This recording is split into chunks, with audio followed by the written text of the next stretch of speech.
Como le comentaba desde temprano, ayer se reunió en Palacio Nacional la presidenta Claudia Sheinbaum con los coordinadores parlamentarios de Morena y otros funcionarios, la secretaria de Gobernación, el titular de la Comisión Presidencial para la Reforma Electoral para revisar los términos de la propuesta que se convertirá en iniciativa del Ejecutivo y será enviada al Congreso de la Unión para realizar una reforma electoral de cara al proceso de 2027. Se conocen pues algunos puntos por, digamos, buenos reporteros como Leticia Robles de la Rosa y Jimena Mejía de Excelsior, que reconstruyeron parte de lo que sucedió en esa reunión. Se sabe, por ejemplo, que en la propuesta está la reducción de diputados plurinominales de 200 a 100, es decir, habría 400 diputados en la Cámara de Diputados, desaparecería la lista nacional del Senado, etcétera. Le hice un resumen de estos hallazgos o de este trabajo periodístico en nuestro primer resumen del programa. Vamos a platicar ahora con María Marván, investigadora del Instituto de Investigaciones Jurídicas de la UNAM, ex consejera del IFE y académica sobre esta propuesta de reforma electoral. ¿Cómo estás, María? Gusto saludarte. Muy bien, Pascal, muchas gracias. Muy buenos días a ti y a todo el auditorio. Bueno, ya decía yo, no conocemos sino lo que pudieron obtener los periodistas reporteando lo que ocurrió en esa reunión. Dicen que en unas 3 semanas van a presentar la iniciativa. ¿Cómo ves tú lo que se sabe hasta ahora? Lo que se sabe es preocupante. Creo que sí hay toda una intención de debilitar al sistema de partidos, de debilitar el pluralismo. Ciertamente es mejor 100 que ninguno, pero no es una buena idea reducir los plurinominales. Ya tuvimos en algún momento 100 plurinominales. Antes del 88.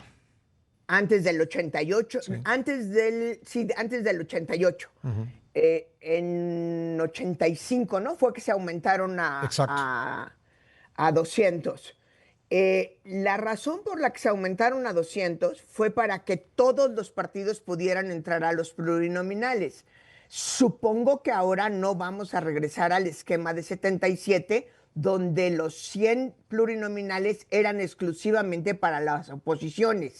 Ahí habría que ver cuáles son los detalles, porque los detalles importan. Claro. Pero creo que la esencia de lo que estamos viendo es la reducción del pluralismo, el debilitamiento de los partidos y sobre todo, y creo que eso no es un tema menor, la imposición o el intento de imposición de una reforma sin la participación ni de la sociedad ni de las oposiciones.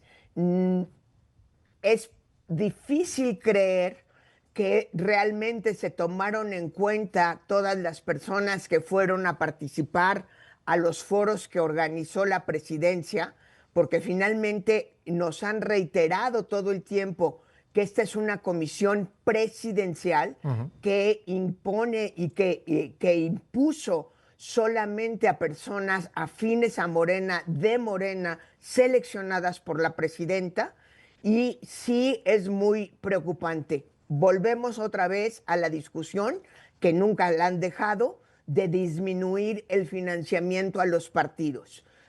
Sin dinero no hay política, y eso hay que entenderlo.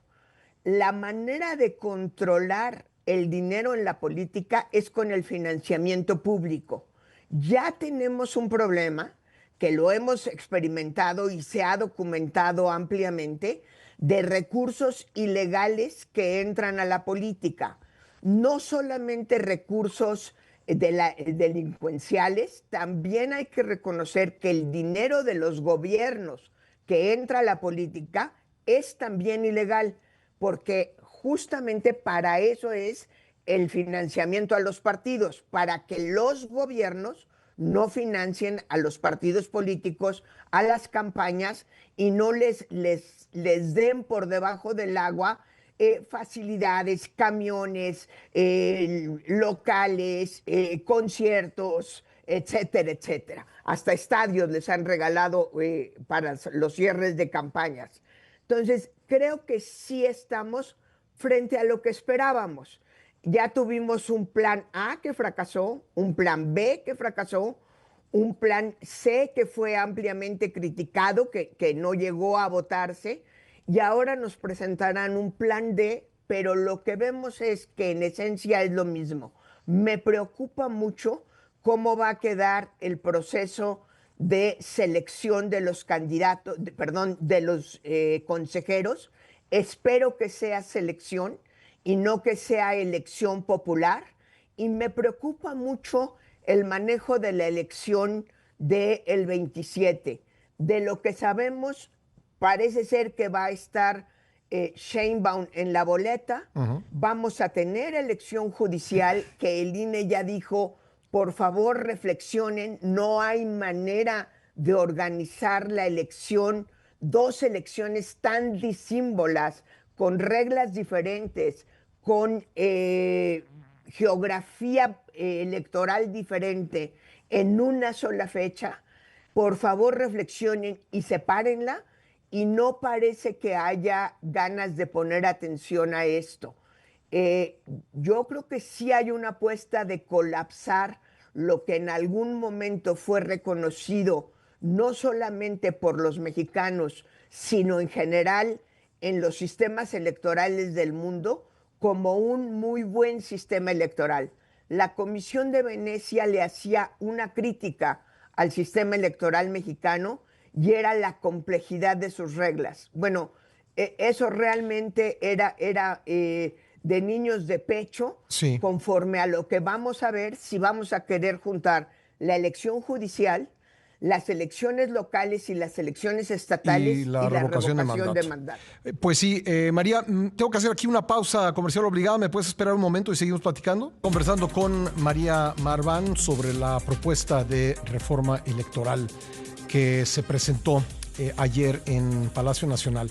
Decía yo al principio del programa, María, que esta es el primer intento o el primer esfuerzo, el primer trabajo de reforma electoral que yo tengo en la memoria. Bueno, me remonto, digamos, en cuanto a mi conocimiento, hasta la de 64, en la que no se tiene el concurso de la oposición en la discusión los términos de esta reforma electoral. Es absolutamente cierto, más bien nos hace pensar en la de 46. Sí. Yo tampoco tengo memoria de ella, por supuesto, a pesar de mis canas, pero la de 46 justamente fue una reforma hecha por el Partido de la Revolución Mexicana. Acababa de nacer el PRI, digamos, de transformarse en su tercera versión, por el PRI, para el PRI y sin el concurso de la oposición más importante que había en ese momento, que era el Partido Comunista Mexicano, que era ilegal, que acabó de ilegalizarlo y de generar que fuera imposible que se legalizara, y del Partido Acción Nacional, que acababa de nacer y les había dado un buen susto en la elección de 1940. Creo que sí es muy preocupante, digamos, preocupa no solo que sea una reforma electoral para disminuir la pluralidad, para debilitar a las oposiciones, sino también que se haga solamente con el concurso de Morena, porque ni siquiera es de la coalición oficialista, ya que el PT y el Verde pues estarían dando un tiro en el pie con esta reducción de plurinominales y la posibilidad de conseguir tanto diputados plurinominales como, por supuesto, el umbral de participación. Hay que ver cuál va a ser el umbral de participación, si lo van a dejar en 3 o lo van a subir aún más. La tendencia ha sido venir subiéndolo. Recordemos que en 77 era de 1.5 y ahora llegamos a 3 ya con la elección, perdón, con la reforma de 2014. Eso también elimina oposiciones. Creo que sí es muy preocupante, y la complejidad de lo que va a significar la jornada electoral, el trabajo de los